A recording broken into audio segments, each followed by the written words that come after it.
Selamlar, ben Semih. Bugün sizlerle vs atıp hatalarını söylemeye çalışacağım maç esnasında. İlk rakibimiz Görkem. Bu siteyi size daha önce göstermiştim. Vs atarak token kazanıyorsunuz. Sonra bunu gerçek paraya çevirebiliyorsunuz. Evet, sohbet kısmından birbirimize arkadaşlık isteği attık. Ve şu anda Görkem beni bekliyor. Golem destesiyle oynayacağım. Bakalım kendisi hata yapacak mı? Bu site üzerinde 30 Nisan'da başlayıp 8 Mayıs'a kadar sürecek bayram turnuvaları var. Katılmak isterseniz link açıklamada. Evet, şu anda mevcut kupası 3000 kupa. Golem oynuyoruz. Var ile başlamamız aslında çok doğru değil ama evet, internetim gidiyor. En azından köprüden yarasa attı. Şöyle kara prensimizi atalım. Valkyrie öldürüp kendisi atağa çıkacak çünkü. Belki o kara prensi iksir kullanırken ben de tersten golem basabilirim. Biraz tartışılı bir oynayıştı. Sağdan kara prensime iksir kullanması gerekirken tersten üstüne atak başlatıyor. Üstüne binasını çıkardı. Bazı durumlarda binamızı elimizde tutmamız gerekiyor. Mesela benim golemim var. Onu da tutması gerekiyordu binasının elinde. Felaket kulesi elinden çıkardığı için ben golemi basıyorum. Toplayıcı kurmaya gerek bile yok. Evet, en büyük hata yapıyor şu an. Şu an bana iksir vermekten başka bir şey yapmıyor.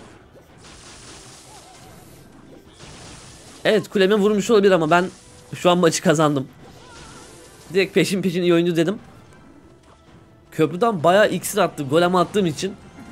Ama bu benim için iyi bir şey oldu. Tersen oduncu da basacağım. Arkadaşlar, bu yüzden diyorum garanti oynamanız gerekiyor. Hani arkadan kart koyun, İşte sabırlı oynayın diye boşuna söylemiyorum. Alt kupalarda yapılan en büyük hata da bu aslında, sürekli köprüden kart basmak. Bir de şöyle bir sıkıntı var. Eğer levelleriniz düşükse onlara karşı pek bir şey yapamıyorsunuz. Ben hep söylüyorum, oyundaki en önemli şeylerden bir tanesi level, kesinlikle. Siz bir desteği fullledikten sonra artık oyun satrancı dönüyor. Tabi böyle turnuvalarda da leveller eşitleniyor. Dostluk savaşı olduğu için. Evet, ikinci maçımızdayız. Karşımızda Alper var.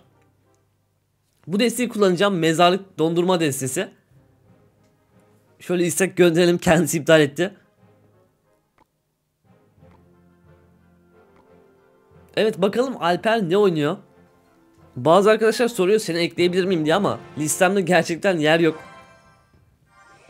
Evet, maçımızı da bulduk. Destemiz bizim birazcık garip diyebilirim. Evet, kalp de attık ona. Bence havan kartına bir güçsüzleştirme gelebilir. Çünkü küreselde çok oynanmaya başladı. Sanırım X'e oynuyor. Havanım hazır. Güçlü madencimi elimden çıkardığım için hemen X'e'ni bastı. Güzel oynadı Alper. Umarım X'e güçlü madenciye bakar. Evet, bakmadı. Sıkıntı değil. Okçusunu çıkardı elinden. Mezarlığımızı basabiliriz. Mezarlığın en büyük antilerinden bir tanesi okçular. Farka batsak bizim için yeterli zaten. Bir de şöyle bir sıkıntımız var. X'e karşı yapabileceğimiz hiçbir şey yok. Yani dondurmamız var. Bir büyük büyümüz yok. Paketi zaten kendi sahamızda atabiliyoruz. Sürekli defansif havan kurup savunmamız gerekiyor. Alper şu anlık hata yapmıyor, o yüzden yorumlayamıyorum. Yapması gereken şey sürekli X'e yatmak. Evet, onu da yapıyor zaten.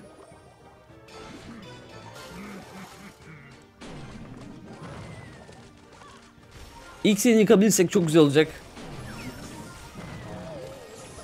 Neyse ki varilimiz var.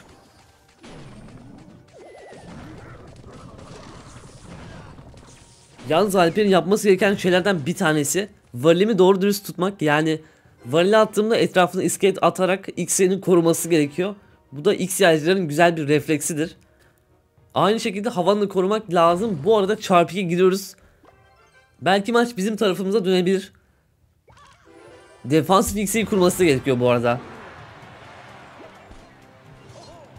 Biraz biz agresif oynayalım. Hatta önüne güçlü madenci atayım.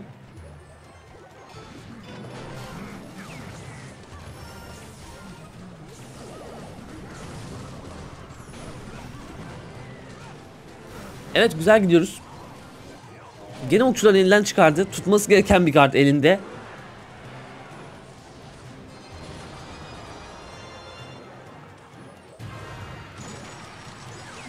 Okçuların elinde tutmadığı için mezarlığımızla çok fazla vurduk. Destenize kilit bir kart varsa eşleşmede o kartı elinizde saklamanız gerekiyor. Tesla'sını zaten attı. O yüzden güçlü madenci asmıyorum önüne.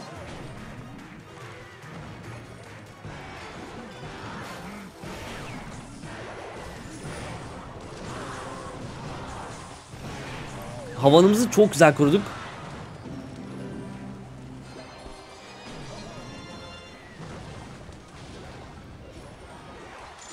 Şu an zaten Alper'i döngüye aldık. Alper'in yapması gereken şey aslında defansif X'yi kurup alev topu döndürüp savunmaktı. Çünkü benim büyük büyüm yok.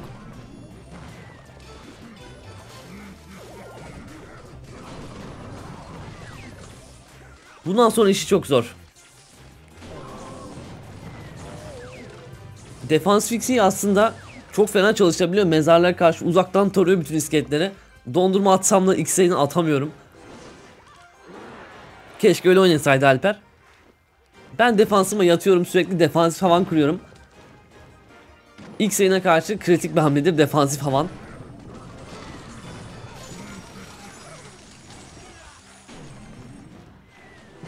Evet, artık çarpı 3'teyiz. Daha da avantajlıyız.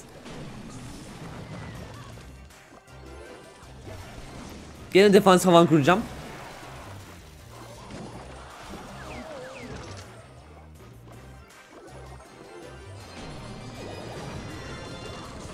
Dondurma. Fark ettiyseniz defansif havan pozisyonunu rakibin alev top atamayacağı yere atıyorum. Kulemle beraber. 2 tane X'yi döndürdü.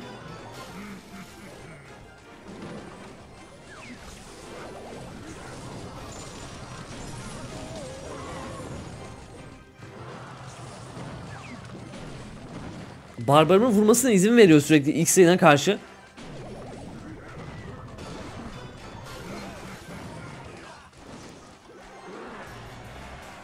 Evet, maç burada bitti. Kendisini tebrik ederim. Gerçekten güzel oynadı. Ama birkaç püf noktayı bilmek eşleşmelerde maçı kurtarıyor. Maçını kendinize sorabilirsiniz. Rakibin büyük büyüsü ne? Nasıl oynamalıyım? Hangi kartı elimde tutmalıyım gibi. Tabi leveliniz yüksekse, leveliniz düşükse dediğim gibi bir yerden sonra tıkanabilirsiniz. Kalp atalım ona. Evet, Alper'le chatte konuşuyoruz. Seni oynamak benim için bir şeref demiş. Çok teşekkür ederim. İyi oynadın gerçekten yazdım ben de ona. Buradan hemen skoru yazıyorum.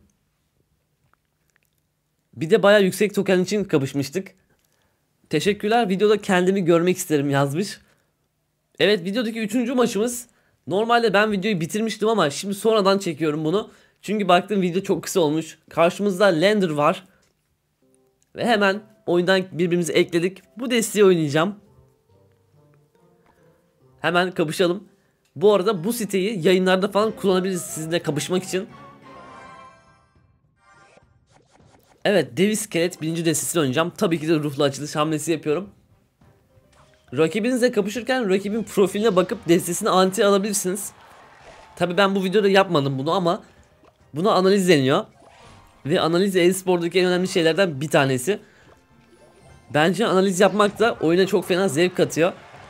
Hem böylece farklı desteler oynamak zorunda kalıyorsunuz. Arkadan dev iskelet attım. Çok iksir kullandı çünkü rakibimiz. Evet, işte en büyük hata. Çok agresif oynuyor. O varil de gereksizdi. Ve maç burada bitti diyebilirim. Aslında bu oyun karşılıklı iksir takısına dayandığı için böyle köprüden kart basmak doğru değil. Özellikle atak kartınızı kullanmamanız gerekiyor bu şekilde. Mesela atak kartınızı ne zaman kullanabilirsiniz? Rakibin kartlarını sayarsınız. Mesela havaya bakan kartım yoksa tersten balon basabilir. Ama bu şekilde değil. Bu yüzden de maçı kazanmış olduk. Evet, o okçular birazcık gereksiz de.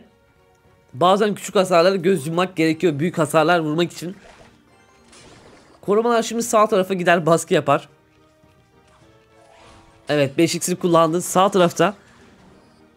Bomba kulemi dikeyim. Deviskate'de tekrardan atak başlatabiliriz. Deviskate'in şöyle bir artısı var. Bir taraftan Deviskate'i atıyorsunuz ve bombası patladığında rakip kartlarını biriktiremiyor.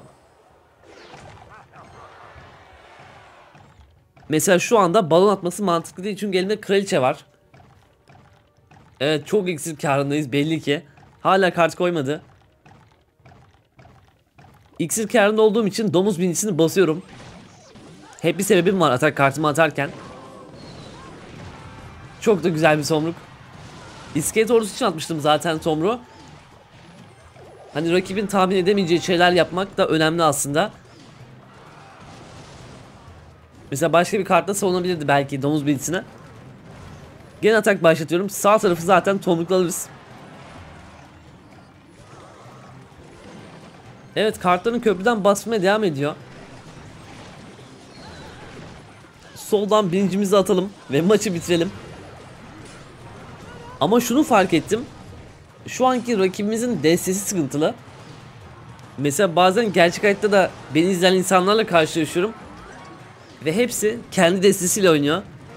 Ben sürekli diyorum meta destesi alın diye. Çünkü eşleşmesi daha iyi olan destelerdir meta desteleri. Bir de bir meta destesi seçerken lütfen destede değişiklik yapmayın. Rakibimize kalp atalım. Meta destelerinde en küçük kartın bile bir işlevi vardır.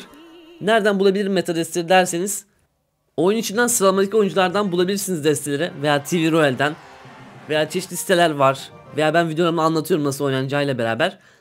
Oradan bakabilirsiniz. Videonun sonuna geldik. Birazcık muhabbet gibi oldu biliyorum. İzlediğiniz için teşekkür ederim. Abone olursanız çok sevinirim. Görüşmek üzere. Hoşçakalın.